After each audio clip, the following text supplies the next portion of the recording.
O Santo Antônio é um exemplo para nós de uma vida constante na oração, na leitura assídua da Palavra de Deus e na coerência de vida. Para nós hoje isso é essencial. É dele que nós temos a famosa expressão, né? Cessem as palavras e falem as obras. Já estamos fartos de grandes discursos. Precisamos agora de prática. É um homem da prática, é um homem da atenção, é um homem que é próximo das pessoas, que as pessoas clamam. Então, os inúmeros relatos de milagres e de pedidos a Santo Antônio demonstram que é um homem próximo, que atende o clamor das pessoas, que está atento à sua necessidade, como foi, por exemplo, na cidade de Pádua, diante da situação de desestrutura social, diante dos males causados por pessoas que queriam explorar os mais simples, os mais frágeis. Quando nós então falamos de Santo Antônio, que é o nosso patrono, nós nos remetemos ao início da colonização aqui em nossa região, quando os primeiros colonizadores trouxeram a devoção deste santo português. E certamente eram os portugueses que trouxeram a devoção de Santo Antônio a esta nossa região. Santo Antônio, nosso padroeiro, homem da palavra de Deus, da oração, da caridade, homem movido pelo fogo do amor divino. Santo Antônio, assim como todos os santos, viveu os mandamentos de forma intensa e profunda em sua vida, especialmente o amor a Deus e ao próximo.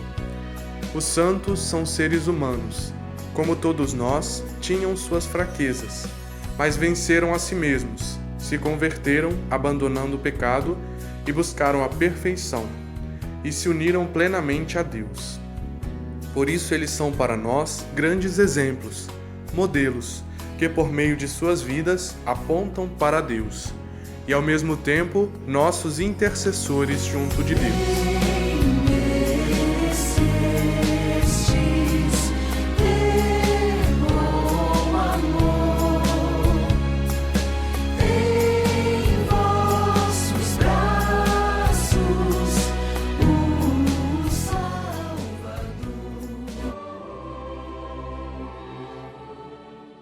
Antônio de Pádua, ou Antônio de Lisboa, foi um dos santos mais famosos no período medieval e ainda hoje um dos santos mais afamados na nossa fé. Santo Antônio era chamado Fernando de Bulhões. Nascido na cidade de Lisboa em 1195, aos 15 anos de idade resolveu entrar para o convento agostiniano, chamado São Vicente de Fora. Ele, desejoso de viver uma vida totalmente doada para o Santo Evangelho e vivendo em contemplação, ele entrou neste convento, mas ficou pouco tempo lá. Ele foi transferido para uma cidade chamada Coimbra e lá ele permaneceu 8 anos, segundo os biógrafos, em estado de perfeita santidade já. Santo Antônio, ele era muito devoto às Sagradas Escrituras. Segundo os primeiros biógrafos, ele estudava o Santo Evangelho diariamente, a ponto de decorá-lo. Eu acredito que Antônio fosse daquele estilo tímido, porque não era de muitas palavras. Era dedicado aos serviços domésticos e à leitura assídua da Palavra de Deus. Tornou-se presbítero e também tinha a função no convento de ser hospedeiro. Ele recebia as pessoas que visitavam o convento e, nessa ocasião, lá por idos de 1219, ele encontrou 6 frades que estavam passando por Portugal para se dirigirem a Marrocos. 5 deles foram para Marrocos. Um desses ficou porque estava acometido por uma enfermidade. Então ele conheceu 5 frades franciscanos, enquanto ele era agostiniano, e, por ser hospedeiro, ele conheceu a história desses frades, ficou próximo deles. Algum tempo depois ele ficou sabendo da notícia de que esses frades foram martirizados nas terras do Marrocos, na cidade de Marrakech. E também recebeu, por ser morador da cidade de Coimbra, os 5 corpos desses frades. Eles eram missionários da primeira leva dos missionários franciscanos. São Francisco, como todos nós sabemos, foi um santo missionário. A nossa regra de vida é a primeira na história que possui um capítulo sobre missão. E São Francisco, desde 1217, desejou que os frades pudessem ir pelo mundo inteiro. Ele dividiu a ordem naquilo que nós chamamos de províncias, que são regiões onde os frades iam a pé evangelizando, anunciando a palavra de Deus. Como pregadores populares, eles chegavam numa praça, chamavam as pessoas e começavam a anunciar o evangelho para essas pessoas, numa pregação que nós chamamos de penitencial. Eles anunciavam os vícios e as virtudes, convidando as pessoas à conversão. Esse era o estilo de pregação de São Francisco e de todos os frades até então. E foram grupos para diversos cantos do mundo. Então, nesse período, foram frades para a região da Terra Santa, que até hoje se encontram, né? Foram frades para a região da Alemanha, inclusive tem uma história famosa que eles não sabiam alemão, e os alemães perguntaram se eles eram hereges, e a única palavra que eles sabiam dizer era "ja". Então, levaram uma surra por não saber alemão. E também foram frades para a região do Marrocos. Passaram pelo reino de Aragão e Castela, foram acolhidos pelo rei de Portugal e lá se dirigiram para Marrocos. Mas quando chegaram lá, eles se depararam com uma nação completamente muçulmana. Eles eram chamados de sarracenos ou mouros. E o sultão os acolheu. No entanto, os advertiu que se continuassem pregando daquela forma, eles seriam executados. Eles pregavam da seguinte forma: eles diziam que Maomé, Mohammed, não era o profeta e Alá não é Deus. O verdadeiro profeta e Senhor é Jesus Cristo. Diziam que os muçulmanos estavam errados. Então, os guardas os prenderam, levaram para o sultão e o sultão os levou de volta para a região de Portugal. Não conformados com a situação, desejosos de doar sua vida a Cristo, foram mais uma vez para Marrocos. Então, nessa segunda tentativa, nem sequer foram ouvidos e foram executados em praça pública. Cortaram as cabeças dos confrades nossos. Então, esses são os nossos protomártires, os primeiros mártires da ordem franciscana. Desejosos de anunciar o evangelho, foram com o coração, com a vontade, e depararam com a palma do martírio. Quando esses corpos chegaram até o mosteiro de Coimbra, Santo Antônio ficou profundamente tocado pela cena e anunciou para os seus superiores que ele queria também doar sua vida pela causa do Santo Evangelho.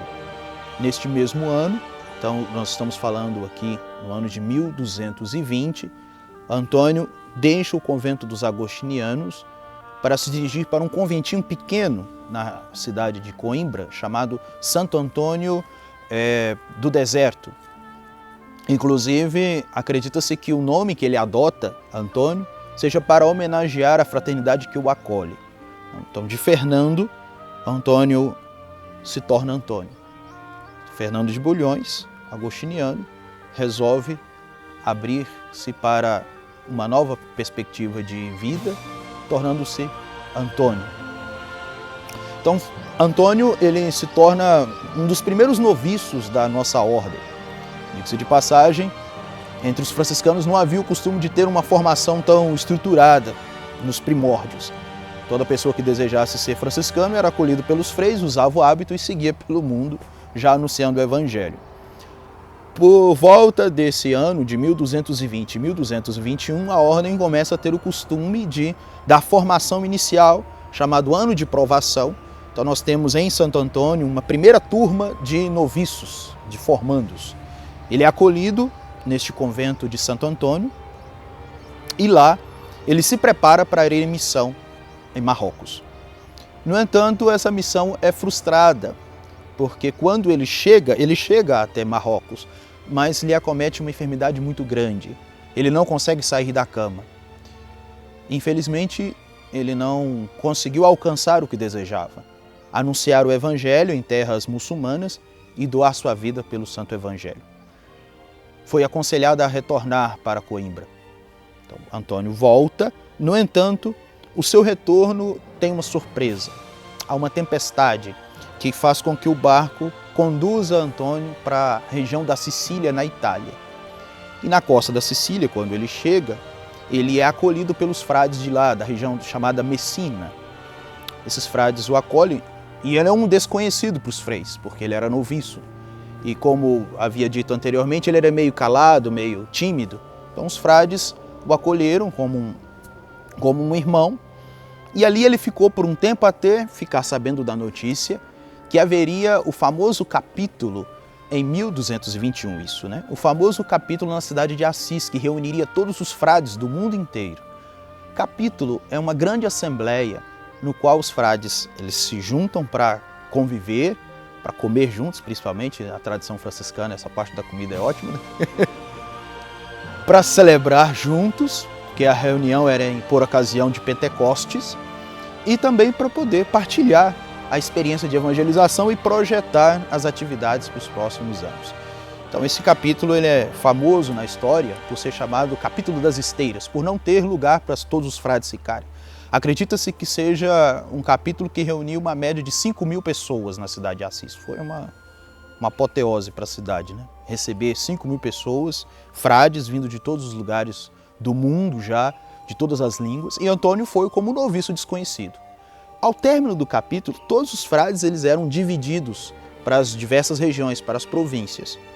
Antônio foi o único que sobrou, porque como ninguém o conhecia, ele era novato, até que um frade, percebendo que ele ficou meio de escanteio, o chamou para a sua região, chamado Frei Graciano. Frei Graciano era ministro da Romanha. E Frei Graciano o chama para conviver com ele na sua região. Antônio foi para uma região chamada Montepaolo, na Itália. E lá ele permanece com os frades, fazendo um trabalho bastante interessante. Santo Antônio ele trabalhava na cozinha, lavando pratos e varrendo a casa.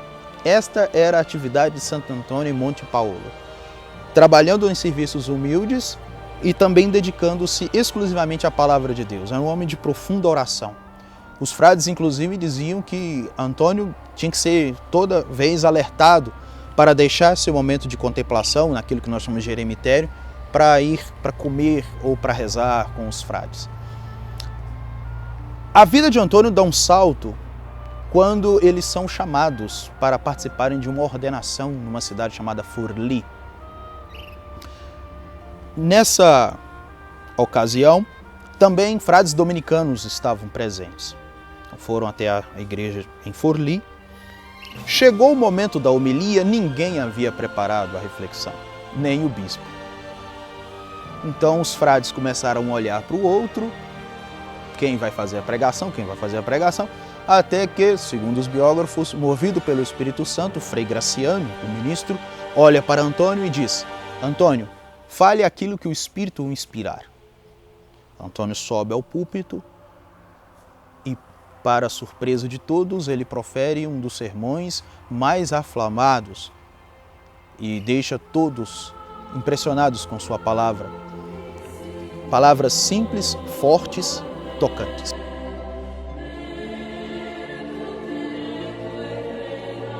Os santos patronos fazem parte da vida da Igreja e da vida de cada um de nós. E para falarmos dos patronos, nós devemos recorrer ao tempo romano. Isto mesmo, antes da era cristã, os romanos já tinham, com o culto aos deuses, era o tempo do culto a vários deuses, uma religião politeísta, já cultuavam em vista de pedir proteção diante de um trabalho, diante de uma ocupação na vida social. Com o advento do cristianismo, nós vemos que os primeiros cristãos se afeiçoavam a determinadas pessoas que morriam deixando virtudes. E essas virtudes eram o odor da santidade daqueles que morreram. Então, para os primeiros cristãos, o aspecto da devoção era particular, pessoal. Se tomava um aspecto da vida daquele santo, que acima de tudo procurava viver aspectos da vida de nosso Senhor Jesus Cristo e procurava colocar aquilo na sua própria vida para imitar. Mas também o outro aspecto do santo patrono é daquele que pede, daquele que protege a vida daquela pessoa, a vida daquela comunidade, a vida daquele grupo de profissões. E nós vemos então que com o avançar dos anos, a Igreja de fato assumiu o patrono, o santo patrono. E nós vemos isto com a Igreja deixando os patronos para cada cidade, para cada profissão, para cada ato da nossa vida, de necessidade, sobretudo, nós invocamos aqueles que nós confiamos. Então, os patronos são os nossos amigos, que procuraram vivenciar a santidade e hoje se encontram junto de Deus, olhando por cada um de nós. Quando nós então falamos de Santo Antônio, que é o nosso patrono, nós nos remetemos ao início da colonização aqui em nossa região, quando os primeiros colonizadores trouxeram a devoção deste santo português. E certamente eram os portugueses que trouxeram a devoção de Santo Antônio a esta nossa região. Então, no ano de 1710, tem-se o início da construção da nossa Igreja Matriz, dedicada a Santo Antônio, que é invocado como o santo patrono dos pobres e aquele que nós buscamos inspirar na busca da santidade, seguindo a Jesus Cristo acima de tudo. O santo patrono está para nos proteger, mas também para nos auxiliar a buscarmos esta santificação na nossa caminhada de fé. Frei Graciano, ao descobrir que Santo Antônio tinha o dom da pregação, o designa pregador nas cidades que correspondem à Romanha, as cidades que ficam no entorno da sua região na Itália. Uma das cidades famosas da pregação de Santo Antônio, que ele recebe essa função de ser pregador, é Rímini. Em Rímini, Santo Antônio chega e se depara com uma situação um pouco difícil. Ela está acolhendo aquilo que nós chamamos de hereges, que eram albigenses. É um termo diferente, né? São hereges que não acreditavam nos sacramentos da igreja e achavam que aqueles que ministravam sacramentos por terem uma vida duvidosa, esses sacramentos não eram válidos. Então, eles atacavam a autoridade da igreja e diziam que os cristãos deveriam voltar às origens do cristianismo, na comunidade primitiva, como pessoas simples, vivendo, né, do próprio trabalho. Então, atacavam a igreja na sua estrutura e também na sua teologia. Santo Antônio chega nessa cidade e se depara com esses homens que estão difundindo uma doutrina errônea. E lá, Antônio, em praça pública, os desafia e consegue mover a multidão para que ela retornasse à fé. Então, Rímini é um marco para a pregação de Santo Antônio e lá ele recebe a famosa expressão martelo dos hereges, então, pela sua força.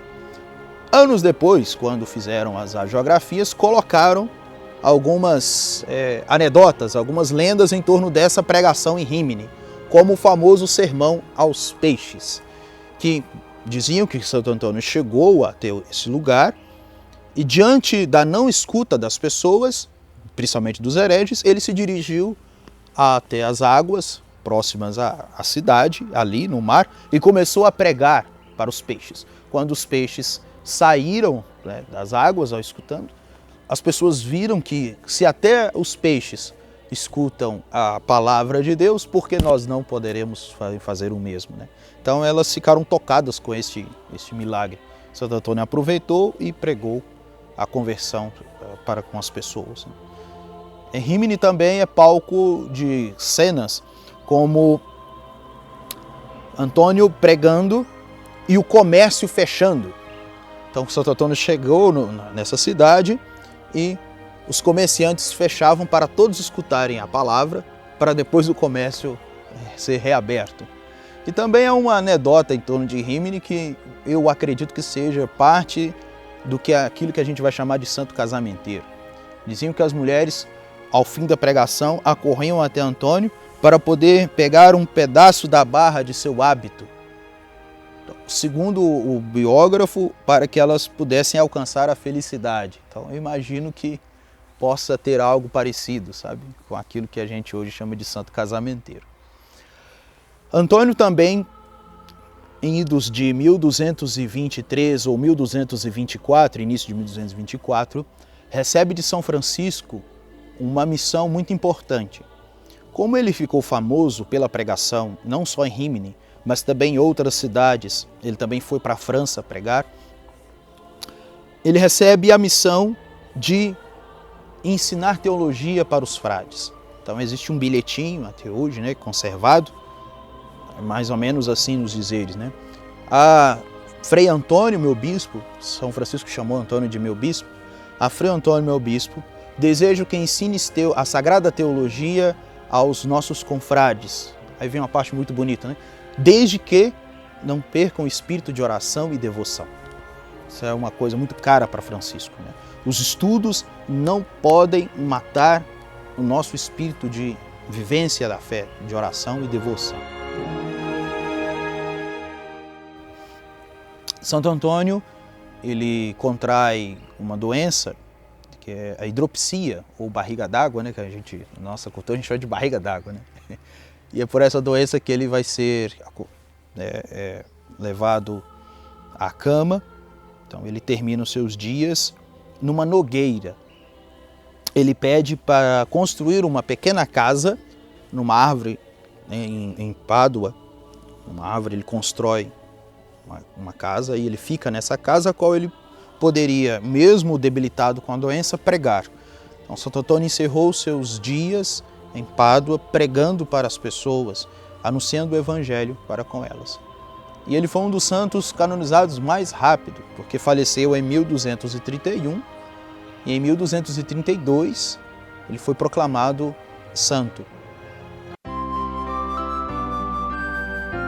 Meus irmãos e minhas irmãs, na alegria da celebração dos 800 anos em que Santo Antônio abraçou a vocação franciscana, neste dia 15 de agosto, quando nós fazemos memória ao seu nascimento há 825 anos, nós temos a alegria de termos a Capela de Santo Antônio do Canjica sendo restaurada.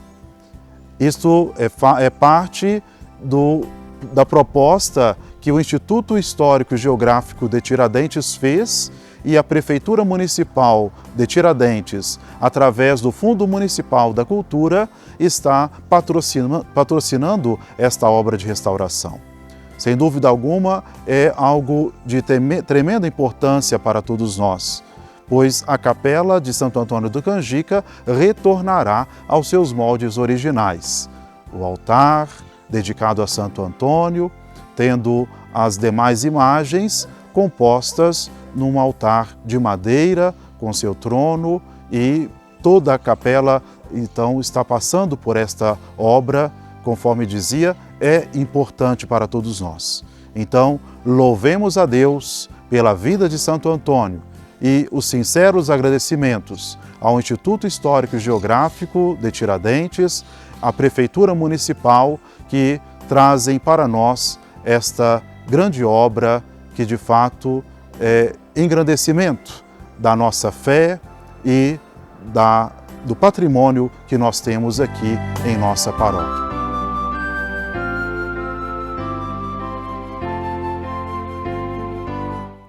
A Igreja Católica não adora imagens. A adoração é exclusivamente destinada ao único e verdadeiro Deus, Pai, Filho e Espírito Santo.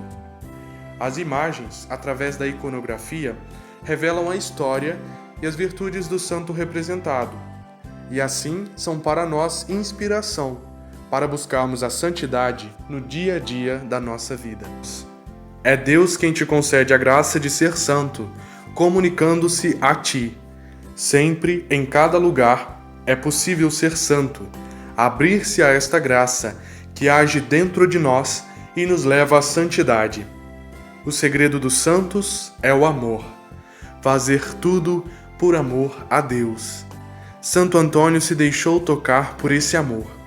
Foi atento aos sinais de Deus em sua vida e viveu plenamente na alegria do Evangelho.